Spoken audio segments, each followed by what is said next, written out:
Everybody, I'm going to be doing a kind of a spoken word battle report today. I did manage to get a game in with my new Chaos army that I'm still in the process of building. If you checked out my last non-battle report blog entry, I do talk about it a little bit, as well as my opinions on Mortarion, since he is still a pretty new and big important model in the meta. So I'll try to drop a link in the video to that post, so if you can check it out if you are interested. Gonna be mostly talking about my chaos list and some major changes I made to it since I initially posted it, as well as why I made those changes, what I think is good about chaos, stuff like that. And then we'll talk a little bit about the game.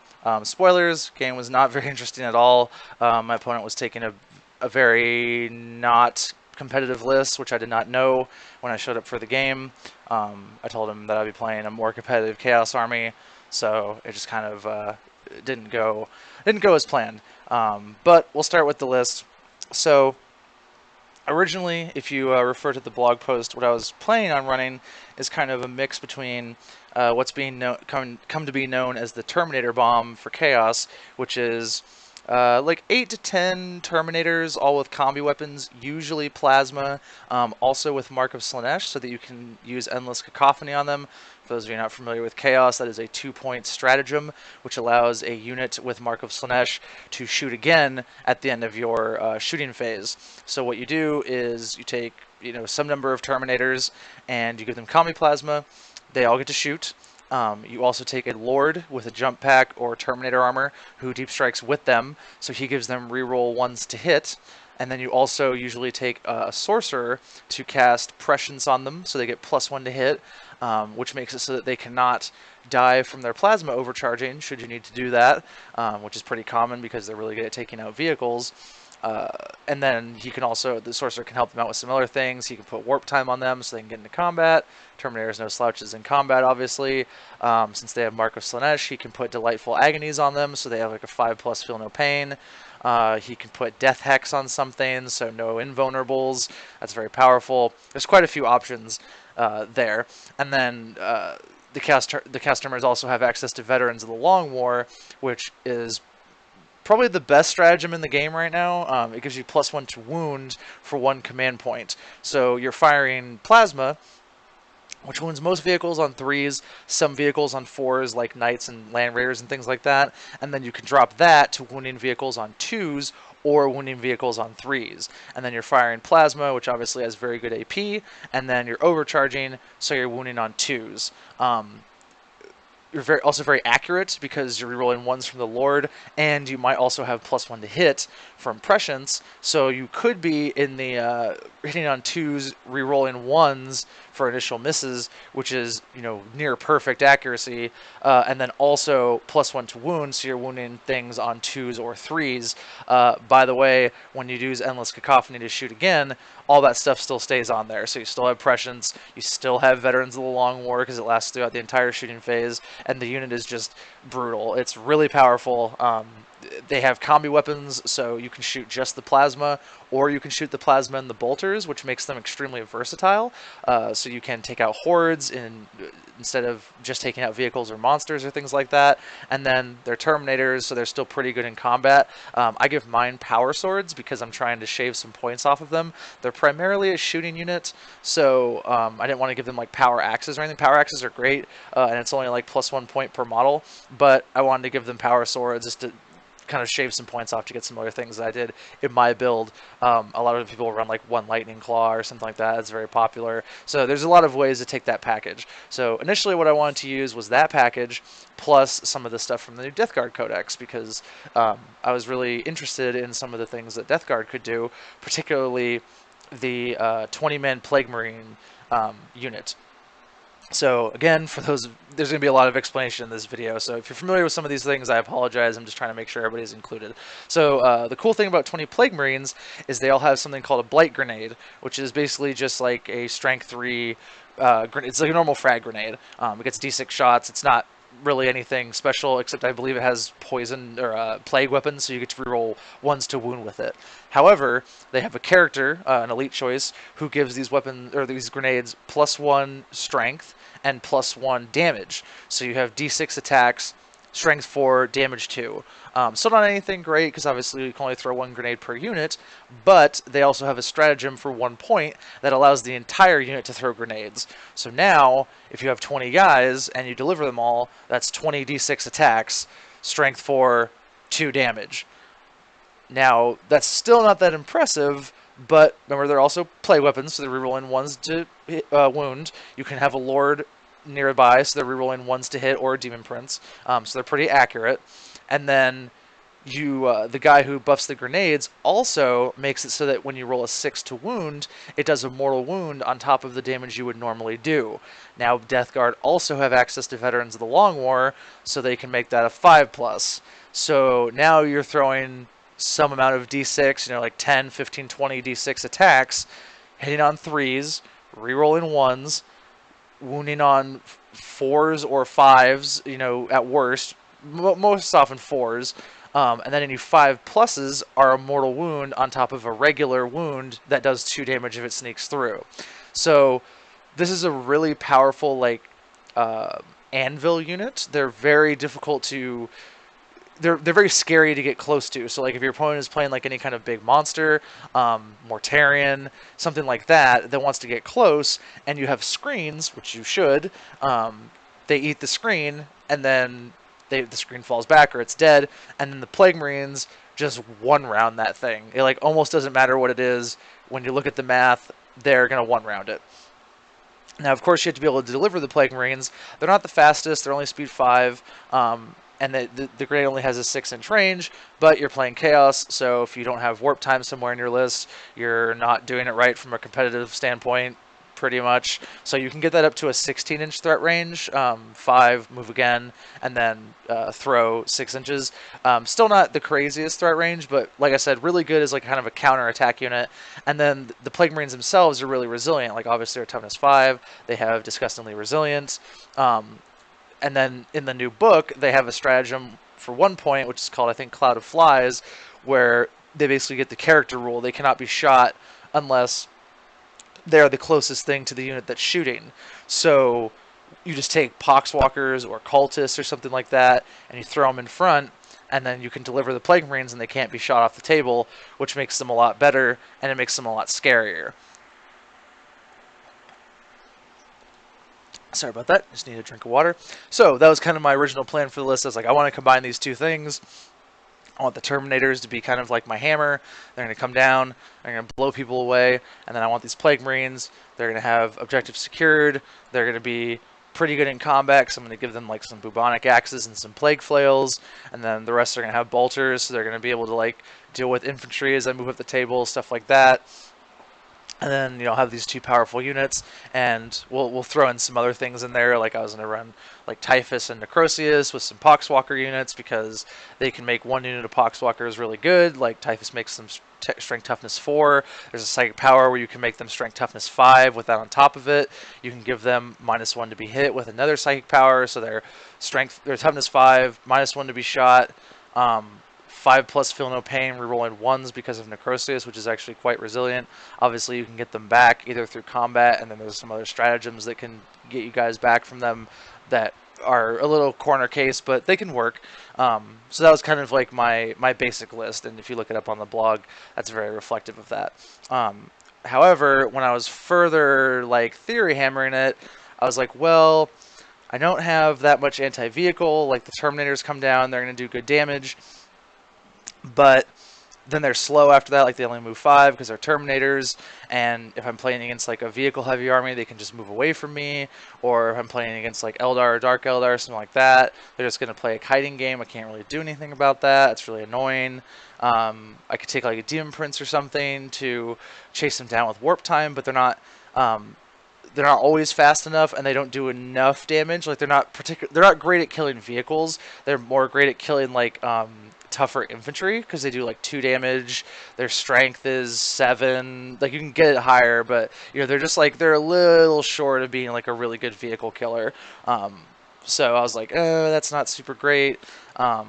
so I kind of went back to the drawing board with it, and what I found was that the Plague Marine unit was really expensive. It was like over 400 points because they're 19 points a model, which seems like a point or two too expensive to me. Probably just one, but still. And then they have some really awkward options, like they lose their bolter when they get combat weapons, which seems stupid to me. Like I really wish that wasn't the case because they have some cool rules, like they get to double tap for rapid fire at 18 inches instead of 12 because they're good, I guess. I don't know, there's no fluff reason that I can figure out, but they're good with bolters.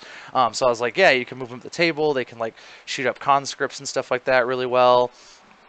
But then when you start giving them the combat weapons, which makes them actually do something, they lose the bolters. So now it's like they're this slow combat unit, and that like it was just a very awkward unit. I mean, I was trying to make it work, but it just didn't seem like it was going to work. So fast forward to the list I've been testing, or not testing, but labbing lately, which I will go from top to bottom. So this list is 2 battalion detachments and 1 supreme command.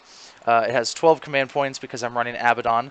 So the first detachment is Black Legion. It is Abaddon and a sorcerer on foot. The sorcerer has a combi bolter. It is 2 40-man units of cultists with Mark of Slaanesh, and 1 10-man unit of cultists also with Mark of Slaanesh, and that's it. The second battalion is 3 10-man units of Brimstone Horrors, 8 Terminators, all with Combi Plasma and Power Swords, a Lord with a jump pack. He has Mark of Khorne, and he has the Khorne Relic. It's a +3 strength, AP -3, D3 damage axe, but you can't reroll 1s to hit, and if you get any 1s, you attack guys near you, which is fine. And then it also has a jump pack sorcerer who has Mark of Slaanesh, so that I can get Delightful Agonies, and then he has just basic kit. And then the Supreme Command attachment is Magnus with the Changeling, 2 Malefic Lords, and that's it. So that's the whole army. And it's a lot of modules within the army. I actually did quite a large write-up of this list on Reddit just today before I played it. So I'll go into the list a little bit. It's very layered. So one thing I wanted is there's certain strengths that Chaos have that I wanted to focus on. One strength is they have the best psychic lore in the game. It's not even close. Warp Time is the best power in the game. Death Hex is amazing. Prescience is amazing.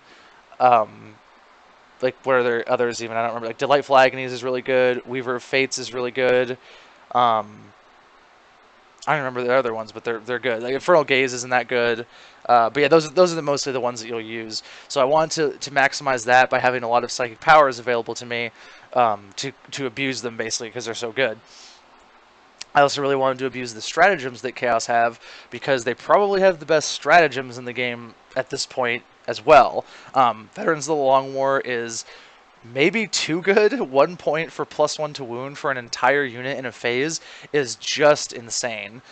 It really changes the math on the game. It makes a lot of things viable that wouldn't be viable, and it also works really well on big units. So you'll notice I have big cultist units and I have a pretty big Terminator unit.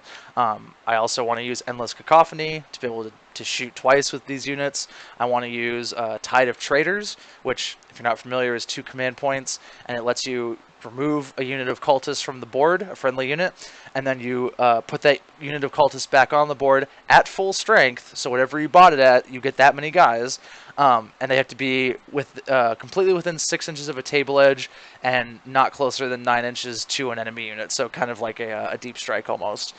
So those are the things that I really want to use, but Chaos also has a lot of really toolboxy options. Like they have Demon Shell, which is like a unit or a character can fire a bolt pistol that does D3 mortal wounds if it hits.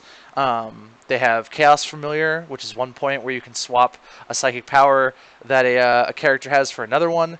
They have Great Sorcerer, I think it's called, where a Tzeentch character can cast an additional psychic power that turn, which is really good on Magnus. That one only costs 1 point. They just have a lot of awesome stuff like that I really wanted to make use of. So there's like I said, there's a few modules in there. I'm definitely running the Terminator bomb. Originally I was running 10 Terminators, but I didn't have points for them in this list because I have some other expensive stuff. So I dropped it down to 8. When you do the math on 8 Terminators, even without prescience, if they have the Lord and they have and they're all in rapid fire range, which they should be, they'll one round a night with Endless Cacophony and Veterans of the Long War. So you pay 3 command points, kill a knight flat out. It's really good. So that's awesome. And then it gets even more reliable if you have prescience, because obviously it's like super dead at that point. I think you have like a 70% chance to kill it, maybe better than that. I don't remember. I don't have all the math in front of me that I was running down. So that's kind of like the really powerful striking portion of the list. I am running those Terminators as Black Legion along with the Lord and the Sorcerer. Originally, I was running them as Night Lords because I wanted to get in Midnight Clad on the Terminators, which is a 1-point stratagem that gives them -1 to be shot at for 1 turn. But I went with Black Legion because Abaddon can then buff the Terminators, which is very powerful if he needs to. But the Lord can also buff the Cultists, and I'll talk about that a little bit more in just a second. So yeah, like I said, the Terminators are kind of my really powerful package. They come in Deep Strike with their Lord and their Sorcerer, so they're always going to be able to do damage because they're going to come down unless they get like Auspex scanned or something like that. But even that stuff is not super crazy good, and that's just kind of the what they do. Is they're my anti-vehicle. They can snipe characters if people aren't careful, stuff like that. They're still good in combat. I can warp time them if I need to. If they want to pick out something that's like really powerful, like if they get like a beat on Gilliman or something like that, I could Death Hex that sucker. Now he doesn't have a 3+ invulnerable save anymore, and he's going down. So they're a very, very versatile unit. For that detachment, I took Brimstone Horrors because Brimstone Horrors are broken. They need to be 4 points at least. You can't have 3-point models with a 4+ invulnerable save that are toughness 3. And I also have the Changeling, so they're -1 to be shot at. So good luck removing them without dedicating way too much time to doing it. They don't have objectives secured because they're not in a demon detachment, as far as I know how it's going to work in chapter approved, but I'm not 100% sure about that. But they're still good at holding objectives. That's kind of their thing. They aren't good at smiting anymore because they fixed them in the Chaos Space Marine book, which is a good thing. Now they only do 1 mortal wound, and obviously they only roll 1 dice, so it only happens 33% of the time. Still good if you need it in a pinch. It does kill one of them if you have to do that, but it's worth trying if like there's one guy who's got like a wound left or something like that. Sorry, my cat just freaked out. There's a guy who has like a wound left, and you need to finish him off or something like a big monster or a tank or something like that. It's good to have the option. So that's that detachment. The other detachment that's Black Legion is Abaddon. Abaddon is really good. He's very appropriately priced. He's a good fighter. He has a strong power claw or a power fist that doesn't get -1 to hit, which is great. And then he has a pretty good sword that you can definitely dedicate a command point to. Basically, you roll a dice, and on a 1, he can't fight with the sword, but on a 2+, whatever you rolled, he gets that many additional attacks, and he already has 6. So you can give him like easily into like the 8-9 attack range, or better, and then he's just gonna start like carving through people. And then he obviously hits on 2s and rerolls 1s because of himself. He also has a decent gun. It's like a rapid fire 2 bolter, but it has AP1 and it does 2 damage. I think it does. It might do D3 damage. I don't remember off the top of my head. So it's like good at killing Primaris Marines. You can, like I said, kill a couple guys with it. It's not like a crazy gun or anything, but it's something for him to do while he's staying in the back buffing people. And then it is cool that it's rapid fire because the Black Legion trait is if you advance, you treat rapid fire weapons as assault weapons, which is actually quite good in this list. It's generally not one of the better ones, but if you make it work, it'll work for you. And I think this list does a good job of that. The sorcerer that goes with him is just to bring another. I needed a second HQ, and I didn't want to bring an Exalted Champion because it doesn't do anything for the army. So instead, I brought a Sorcerer to give me more Deny the Witch, more like Smite, and then being able to cast Delightful Agonies on one of the cultist units is really good because it gives them a 5+ Feel No Pain, and they're not very durable. They have a 6+ save instead of a 5+ like a Guardsman. So that's the reason I took 2 40-man units of them, is because it's kind of a known strategy at this point that you could take a big unit of cultists with like a Lord or Abaddon or something like that, and then you can recycle them, and it's very difficult to like remove them all in one turn. They come back at full strength, so like if you're leaving a couple just guys around or even one guy, they're all coming back, which is really awesome. And then they actually do really good work when you give them uh, reroll everything from Abaddon, because they hit on 4s normally. You can give them prescience if you want to. You get them 3s, but they reroll everything because of Abaddon, because he's like a chapter master basically. And then while they only have strength 3 guns, they can also use Veterans of the Long War, so they can get up to strength 3 guns that get +1 to wound. So they're wounding things on like 4s. They can wound vehicles on 5s, which is really powerful when you're dealing with so many shots. Like if you recycle the unit, you have 40 guys, which can be 80 shots depending on positioning. You know, that's not always easiest to pull off, but it can work. And then you can, like, the math on it is really good. Like, you can blow up, or you can do like 8 wounds to most vehicles or something like that, which is pretty good from a, 160 point unit of just like jokers, basically. That's not their primary role, but they can do it. And that kind of continues like the versatility of the army. Is like, I took these big cultist units because I want to be able to blow away my opponent's screens, either by like advancing with both my cultist units to get them in range, and then shooting with Abaddon, or like paying 2 points to recycle one of the units up the board to get them within double tap range. Stuff like that is really powerful. And then that's why I decided to make the other detachment Black Legion, because Abaddon is not super fast, so if you recycle the unit kind of up the board some more, he might not be in range to buff them, and that's where the Jump Pack Lord comes in. Excuse me, I need another drink of water here. Ah, much better. So yeah, that's kind of my way to deal with like the chaff, deal with hordes, things like that, is just bringing all these cultist units. And then I brought 2 because some armies can kill 40 cultists, especially if you go second, because they're not going to have any defensive buffs. You haven't gotten a chance to do any damage to your opponent. So especially like the really powerful Imperium armies that are bringing a lot of mortars, a lot of Grey Knights, strike squads that come down with 4 shots apiece, things like that. They can just scythe through these guys, and if you lose all 40 of them, my army is down a pretty powerful, option. Abaddon's not doing as much work anymore. He's kind of, now a slower like combat guy, which is not very good. I can't deal with infantry as good, which means that my opponent can wall me out with infantry, so I can't deep strike with the Terminators as effectively, stuff like that. So I needed a redundancy on that unit to make sure that they could do the job that I set for them. So now, even if my opponent does manage to kill one of them, I still have the other one to do what needs to be done. And then you can also do some tricks with them, like leave maybe 10, 8 guys, something like that, behind a wall or something. And then as your opponent's like killing them, you make sure to leave those guys behind, so then maybe they don't have the necessary attacks to finish off the unit because they can't see. Stuff like that you could be a little tricky with, which is definitely a good idea. So that's kind of my other, big thing. And then the last part of the army is basically boils down to Magnus. Magnus is a fucking boss. Like, if you have not played against Magnus or with him, I had not before today. I played against him one time, but he didn't do very well because my opponent had a bad army. That was the tournament game with my orc list. But he is a complete house. I wrote a pretty decent-sized article about why I don't think Mortarion is very good. But Magnus is amazing. He's definitely way too cheap. Not way too cheap, but he's too cheap. He's 415 compared to Mortarion, who's 470, and I think Magnus is just better in almost every way. Obviously, Mortarion is a better fighter, but he's overkill against almost every target. Like, Magnus is just like good enough. Like, he'll get the job done, whereas Mortarion will get the job done and then some. But I mean, you don't get points for overkill in this game. It's not like a there's no benefit to that. So the point of Magnus is to have a really big, scary guy who can go get people and attract a lot of attention.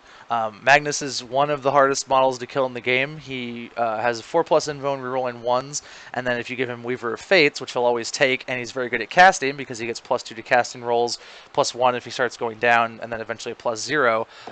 He gets a 3+ invulnerable save rerolling 1s, which is extremely difficult to get through when you need to put attacks into a guy with a bunch of wounds and toughness 7. You have to put like high priority, high value attacks into that kind of guy, and most armies only have so many of those. And then he's also very good at killing stuff, so it's not like they're just going to be staying around forever. So he's kind of like my big bad in the list. And then I have a lot of things set up to support him. Like obviously the Terminators are there to kind of take out things that threaten him, and he also attracts attention away from them, so they complement each other. And then I also have the Changeling, because the big way that people are dealing with Magnus right now is if you go first, you can just shoot him off the board, because he only has a 4+ invulnerable save rule and 1s. Still very good, but you can get through it if you have a sufficiently shooty army. Like the really top end gun lines can definitely do that.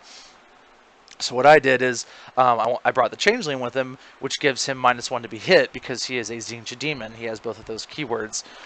It also helps the Brimstone Horrors, and he's a decent model in his own right, but it's mostly to make Magnus live through any kind of like Alpha Strike or anything. If I go first and he gets the invulnerable save spell off and he's -1 to hit, he is nearly invulnerable. It's very, very difficult to kill him. Like the odds get really bad really fast. And then unlike Mortarion, who really needs to like go forward and start swinging that scythe, Magnus can play midfield, backfield just fine. Like he's a very good buffer. He can take all the spells, the Chaos Space Marine spells, which are very powerful. He has the best smite in the game, for a single model, where he always does d6 mortal wounds, and then if he rolls an 11 or higher, it's 2d6 mortal wounds, which is really a 9 or higher if he's unwounded, because he has the +2 for being, cool guy Magnus. So that's very damaging, especially against like any kind of more elite armies or something. You can just like blow huge holes in Marine squads and stuff like that. And then he can get where he needs to because he has access to warp time, so he moves 16 inches on his undamaged profile. 32 inches plus a charge will get you pretty much anywhere you need to go, even if you're starting from the back of the field. And that's the good thing about him is my army has a lot of deployments, especially for a Chaos army, because I have a lot of like chaff and stuff like that and a lot of characters. So I can kind of put him down last and see where my opponent is positioning their bigger guns. And then I'm going to be like, okay, I'm just going to put him in the opposite side of the table in the back so that they can't reach him with their 48 inches. And now, what are you going to do? He's going to get his psychic power off. He's going to start going crazy all over your face. And it's going to be very difficult to deal with him, which is exactly what I want. I want a big bully to, let my opponent take out their, frustrations on him while the rest of my army does what it's supposed to and wins the game.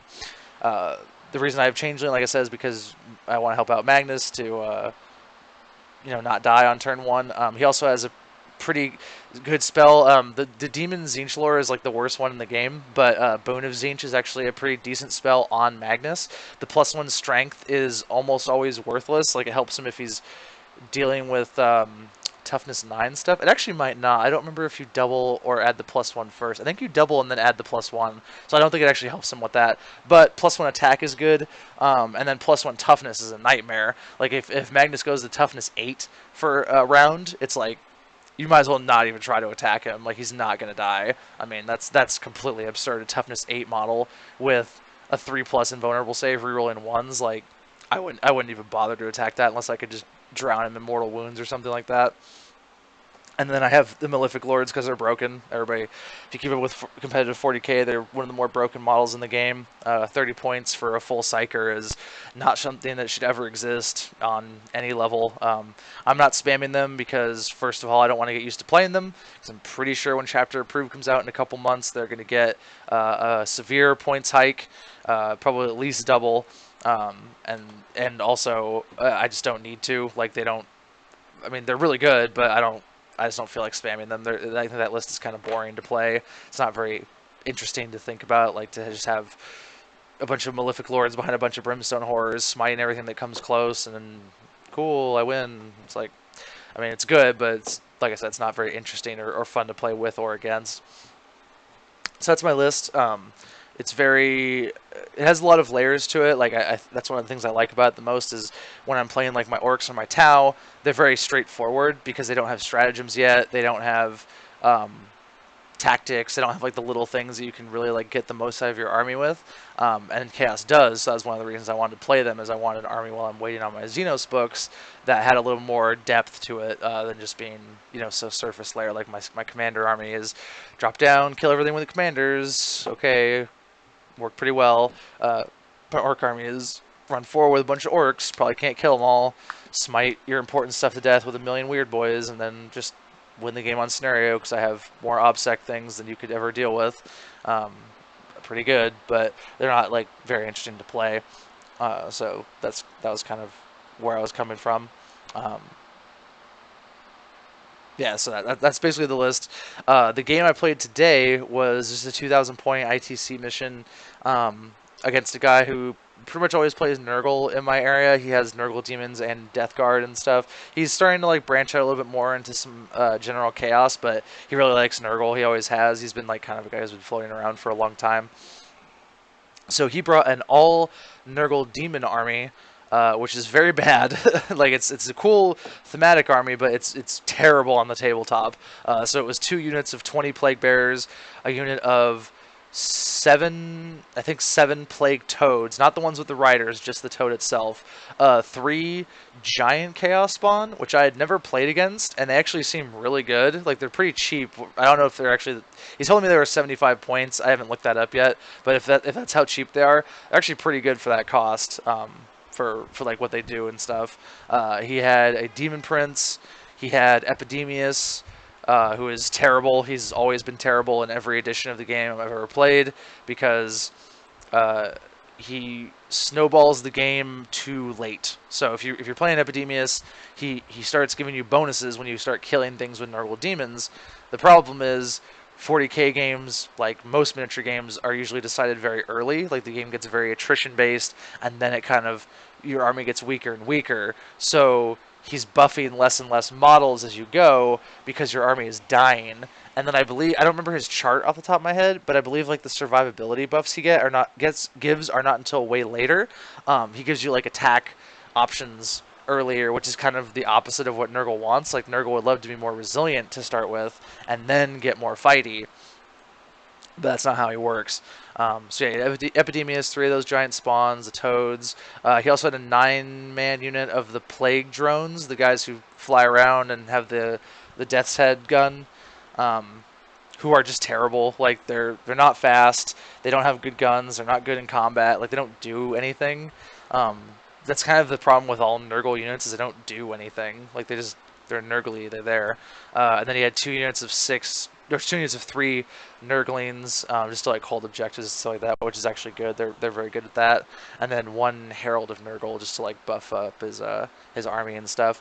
So basically how the game went is I won the roll to go first. I intentionally went second because first of all his army has no shooting, so I kind of wanted him to come to me so I could see what I could do, and I also just wanted to see what it was like to go second with the list. Like generally whenever I'm testing the list, I like to put it through its paces, and that generally means putting it into unfavorable situations. So generally I'd want to go first, but in this case I went second. So he goes, he just moves everything up because it's Nurgle, so they're all kind of slow, everything advances.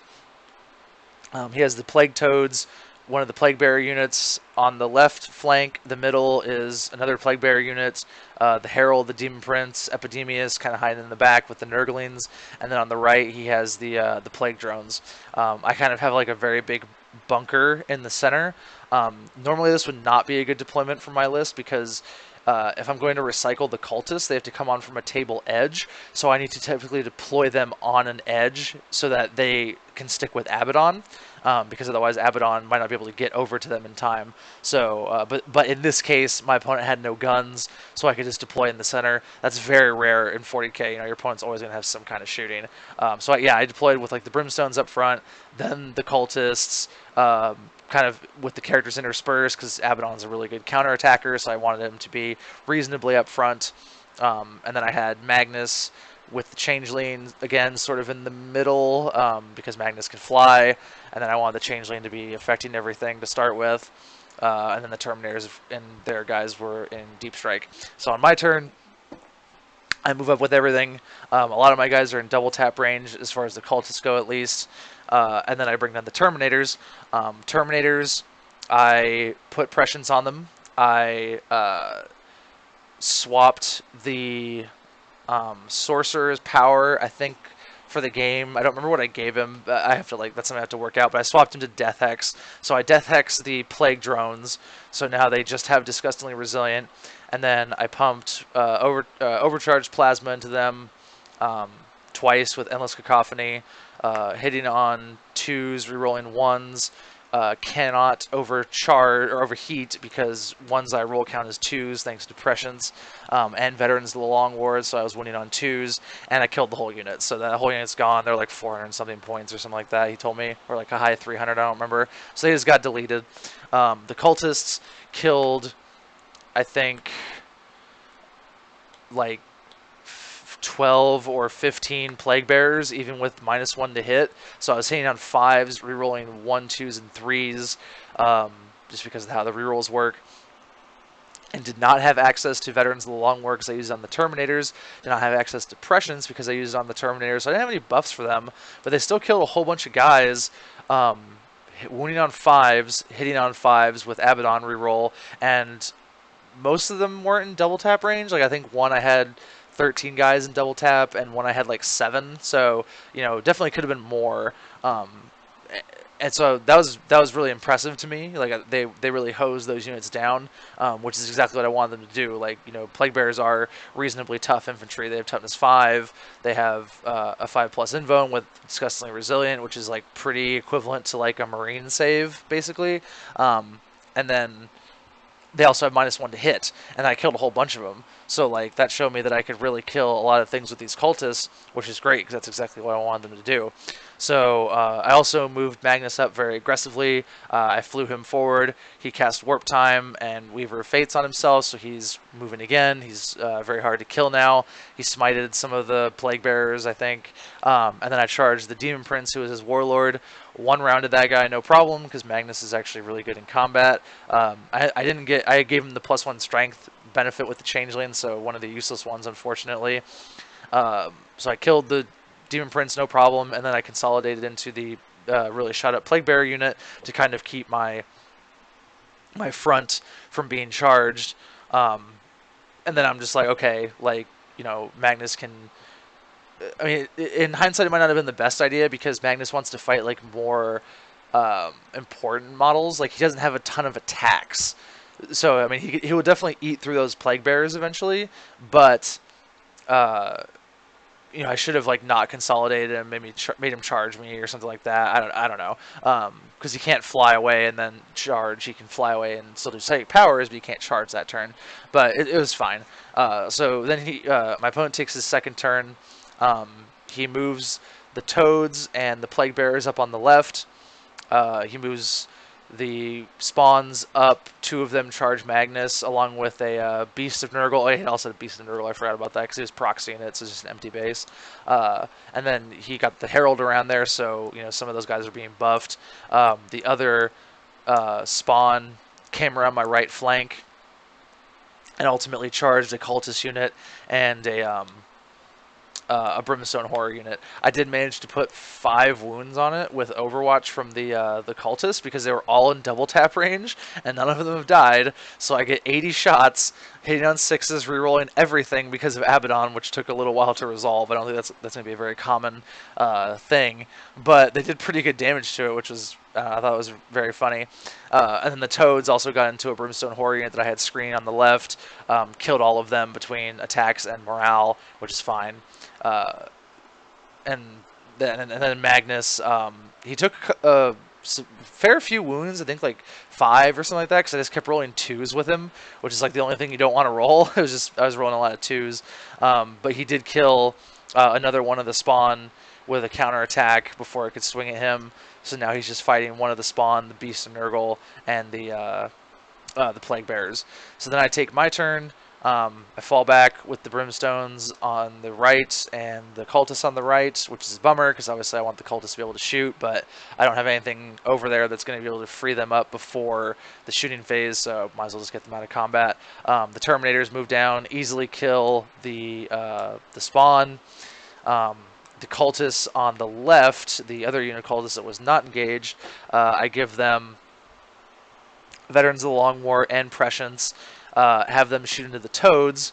Um, they kill 3 of them and do some wounds to the other just on that one round, which is like, and I was rolling pretty average dice too. I was just like blowing them away, which was awesome. Like I was hitting on 3s, rerolling 1s and 2s, wounding on 4s. Really good. I didn't even death hex them. I could have done that if I really wanted to. Meanwhile, Magnus, he got his smite denied because I rolled really low on it. I think I rolled a 3 and it went off on a 5. But he put his like defensive buff back up, and then didn't actually do anything else with his other power because the other relevant ones had all been used on other targets already. So he just kind of stood around. And then I went to Endless Cacophony of the Cultists to shoot the rest of the Plague Toads. And at that point, my opponent conceded because I was going to kill the rest of the Plague Toads, maybe leave him with 1, which, you know, if he got lucky, could bring 1 back with the morale thing.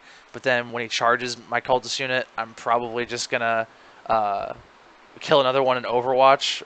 So it's like, you know, cool story. He would have gotten a charge with the Plague Bearers, the other unit of Plague Bearers that turn, but Plague Bearers are not actually good in combat. They only have 1 attack. They hit on 4s, I think, and then they wound on 3s because I'm toughness 3. So like they're not going to do any big damage to me. And I also put Delightful Agonies on that unit, so it's like I have a 5+, 6++, or 6+, 5++. So probably going to kill a couple, you know, and then Abaddon's going to get involved, the Sorcerer's going to get involved, and things are going to go south real quick. And then Magnus is just like going to kill everything in the middle. Like, you know, that turn I was going to swing into the other Chaos Spawn. He's going to kill that, no problem. And then he's just fighting these Plague Bearers. You know, next turn I'll probably have the other Cultist unit like move up and charge them or something like that. Have them do Veterans of the Long War in combat. Cast Prescience on them and maybe some other buffs, cast Death Hex on the Plague Bearers, wipe them all out, and then at that point the army's gone. You know, like I've killed his Toad unit, I've killed his Demon Prince, I've killed his drones. I would have killed one of the Plague Bearer units, probably the other one as well. So what was he have left? Epidemius and some Nurglings. Like that's it. So yeah, the game was completely over on the bottom of turn 2. I didn't even get through my whole turn. So it was incredibly one-sided game. Demons are awful. Like they're just not competitively viable right now. Summoning isn't good enough. They have no guns. The Tzeentch ones are okay. They have some guns, but usually you'll see them as like a sprinkling in an actual like full Chaos army. But so I didn't know he was going to play that, and I didn't get really a chance to put my army through the paces. But I got to kind of see the power level of the things I was working with, and it was just really high. Like it was as good as I hoped. Magnus is a complete boss. Like he could have been in more trouble, you know, had my opponent had more things to charge him with that are actually like really good in combat. Like the spawn are okay. They hit him on 4s, they wound him on 5s. And then they do D3 damage, but like they're not going to be able to punch through his invulnerable save. I think at the end of the game he'd taken 7 wounds, and a lot of that was from me just like rolling really bad. Like if I'd rolled, you know, more reasonably, he probably would have taken 2 or 3, something like that. And he was just going to kill everything. Like he killed a Demon Prince with talons and wings, so that's 180 points. He killed a spawn, he was going to kill another one, so that's what, 150 if he does that. So that's like 330 points right there. That's almost his points back. You know, he's got like another 90 points to go, which he probably made up for, you know, doing buffs, like killing a couple plague bearers, things like that. So, and then attracting so much attention, you know, which is exactly what I wanted to do. Like as soon as I put him in the middle of my opponent's army, he about faced with the beast Nurgle. He moved the spawn over. He moved the plague bearers. You know, I consolidated the plague bearers, but he like, you know, he didn't have them run or anything. So he was like just tying up a ton of my opponent's army, you know, which let me kind of focus on other things with the cultists and the Terminators and stuff, which is exactly the game plan. The Terminators definitely can be a little awkward to reposition after they kind of initially come down. That's one of the things I would like to change about the army, is that I would like their detachment to have full Black Legion, which I can do because I just need to move them into Abaddon's detachment, which I just didn't think of at the time. I don't know why, but that'll give them the Legion tactic, which means they can advance and still shoot their combi plasmas. Now, obviously, they'll be -1 to hit, so I'm probably not going to be overcharging, but it at least gives them the option. So instead of having, you know, a 5-inch move, it's a 5 plus a D6, which can definitely make the difference in moving them around and stuff, especially getting them maybe into like a double tap range or something like that, which is where they really thrive. So definitely going to make that change to the list. Again, that was just an organizational thing that I didn't think about when I was first making the army. So that'll help with that. Really impressed by the cultists. I didn't get a chance to test out their recycling this turn or this game, but I'm sure I will in the future because they're very easy to kill. If I could, I would probably run like 3 40-man units if I had the points, but that's not really realistic with the amount of guys that I'm running. It kind of depends on what, you know, if things change in chapter approved, I might have to drop the Supreme Command attachment that I have, because Malefic Lords are probably going to go up in points, so I'll probably have to run like a super heavy standalone to get Magnus in there. So that might free up some points to maybe make that change or something like that. Really impressed by the Terminator's damage output. They did exactly what I wanted. You know, they killed a full unit, like a full unit of, you know, like 9 3-wound guys who have disgustingly resilient. Obviously, I stripped their invulnerable save away, but that's pretty comparable to what would normally happen because the AP they have AP 3, so most things are going to be getting like a 5+ at best, usually a 6+ or no plus save, and then, you know, most things don't have invulnerables or damage resist or disgustingly resilient, so I'd be probably doing, you know, even more damage, and all of that just comes at, you know, the cost of 3 command points. They don't even always need to use Veterans of the Long War. It depends on what you're shooting into in the math. Like I have a dice math app on my phone, so I can make those kind of decisions pretty quickly, and I have like spreadsheets and stuff because I'm a nerd. So yeah, you don't always even need to use Veterans of the Long War. It's pretty much just like, you know, Endless Cacophony. And then the thing I really like about having Magnus in the list is because Prescience actually has a good range, it's 18 inches, I believe, he can cast that on them, and it's much more difficult for your opponent to deny because he gets a +2 on the casting roll. That's one of the things I think is really underappreciated about Magnus is he has these really potent buffs, and he makes it more likely that they're going to go off because, like, your opponent's like, I don't want you to be able to use Warp Time, I don't want you to be able to use Prescience, I don't want you to be able to use Death Hex, like those suck. So they're gonna, you know, maybe use some command points, things like that, and Magnus like plays into that game plan a little bit more. Where like, do you want to try to deny this? Like, I got a pretty good roll. Like, do you want to reroll that with a command point? You know, you can definitely bait some things out there, and that's super awesome. So I think that's like a really undersold part of his stat line is that plus to casting. It's so powerful. I think me playing orcs, I'm more used to that than most people. Like, I was like, man, Smite's really good when your opponent just can't deny it. Like when it goes off on a 14 or whatever, like it does with orcs, it's super good. So I kind of appreciate that more than maybe some do.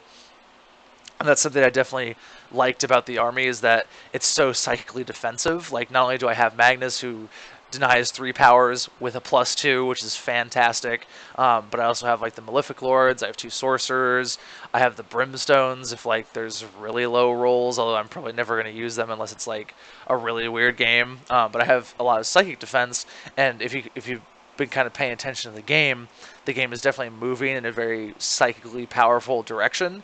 A little bit how Age of Sigmar was, if you're familiar with that game.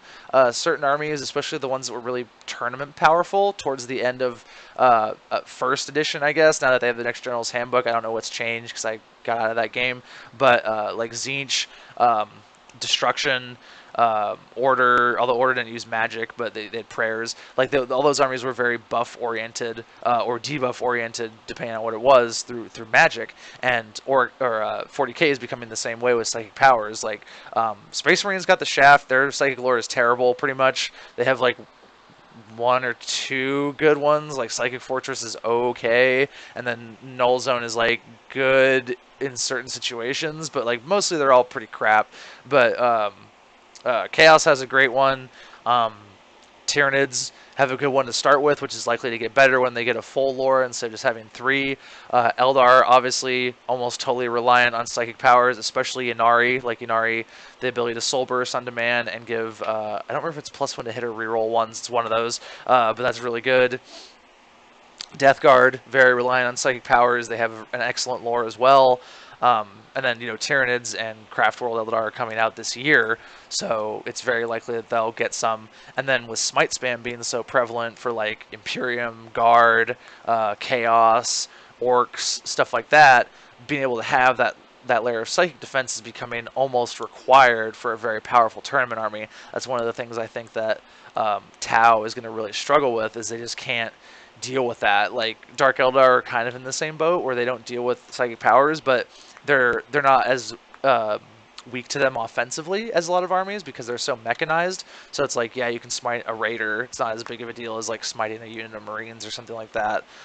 They still kind of get hosed by the defensive ones, but that's something that I'm interested to see how they handle with those codexes, because Dark Eldar has like a history of anti-psychic. I believe in like one of their older books they had an item that like a homunculus could use where it would like stop a psychic power on some result and like hurt the librarian or hurt the caster. So I wouldn't be surprised if they got something like that back, or maybe some kind of weird stratagem. I don't know what they're going to do with Tau, because Tau has like never had any psychic defense. The best option would be like they had this new race join the greater good and they're good at psychic defense because like Necrons have tomb spiders, which are bad, but they're hopefully gonna get cheaper, and like then you'll probably see them being used, because just being able to have some kind of interaction with your opponent's psychic phase is so important. Like if you can just, if you were playing against my army and you had Tau or something, and I could just do whatever I want, like you're gonna get steamrolled. Like I'm gonna have so many buffs, I'm gonna have so many smites going off against you. Like it's just gonna be a nightmare. So that's one of the things I definitely think is a little worrisome about some of the factions, is like, can you put out the number of Deny the Witches that you need? Personally, I would probably always play with 3 if I could. 3 is a really good number. Makes your opponent think a little bit more. It gives you some room to breathe. 1 and 2 feels bad because like sometimes it's just not enough, or they're not in range or something like that. So 3 is where I like to be at if I'm building any kind of list that has access to Deny the Witch. But yeah, that's the army. Like I said, it's very different than the one I originally posted in the blog entry. I do a lot of like dojoing, as I call it, from my Muse on Minis days, with lists. So I don't know if I'll make too many changes to it. I'm actually really happy with how it is. I definitely need to play it into stiffer competition. I'm interested to see how the cultists hold up in particular, because they're very vulnerable. Like their 6+ save is like, it really hurts compared to a 5+ against like bolters and stuff. It really changes the math. And I'm very interested. I will probably intentionally go second against a lot of people just to like get hit first and see how my army weathers the storm, because it's very easy to make a list feel good when you go first with it consistently. Like 40k is still a very alpha strike oriented game. It's less so when you play with correct boards, with good line of sight terrain and stuff like that, which I do.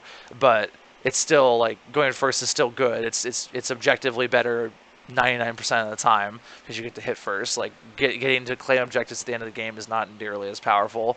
And I would actually really admire GW if they put some kind of change in like that, where you either got like some kind of benefit for going second, like maybe some command points or something, or you got like a pregame like psychic phase or a pregame movement phase or something like that. I saw some suggestions like that on Reddit. I thought those were really interesting, because it's like, just give me something to like weather the storm of this guy alpha striking me. And then I think if those kind of changes were made, you would maybe see a little bit less of these extreme armies like running like nothing but artillery and like super fast shooting units and stuff like that, just to try to like blow your opponent off the board as quick as you can. I think that would get toned down a little bit, which is, I mean, that's not a huge problem in the game right now. Like a lot of the alpha strike oriented things are enabled because of problematic models, which are likely to get looked at. So that would, there's other ways to resolve the situation. But yeah, that's kind of just a little rant I went on. But yeah, I have another game lined up tomorrow for my ladder league that I've been playing in. I will also probably take my Chaos Army, as horrible as it is with all the proxies I have. That's one of the reasons I didn't want to do the actual battle report, is because also not only was the game short, but I'm like proxying everything. Like I'm using drones as brimstone horrors, and I'm like using orc boys as cultists and stuff like that. I have a lot of the models. I'm having trouble finding like bases and things like that. Nobody has bases in my local stores for some reason, which is really annoying. So I have to order some. But yeah, the list is like just a nightmare right now of like 3 or 4 different factions models, and I had to be like very explicit. Like my Terminators are just empty bases. I don't even have their models yet because the guy who was supposed to sell them to me, like he hasn't been able to come down to the store lately. So I'm just like trying to piece this army together as quick as I can to at least like get it in a state where my opponent knows what the hell is in my list and is on the field. But yeah, we'll definitely get there. So I will hopefully get a more competitive game in tomorrow. I'm playing against Guard, I believe, with a lot of Forge World stuff, like some Rapier laser destroyers and like heavy quad launchers and fun stuff like that. So we'll see how that goes.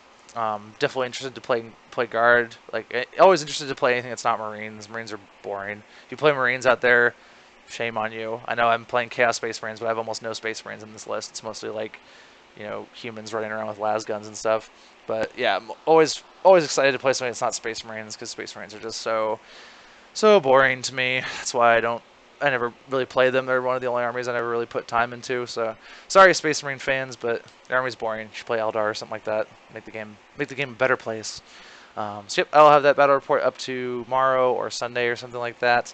And thanks for listening to my pointless tangent about a 40k army that you will never come across by someone who you will never meet on the internet. So have a good weekend. Hopefully you guys get some 40k games of yourself in. Let me know how that goes in the comments section if you feel like it. And thank you for watching my video. Goodbye.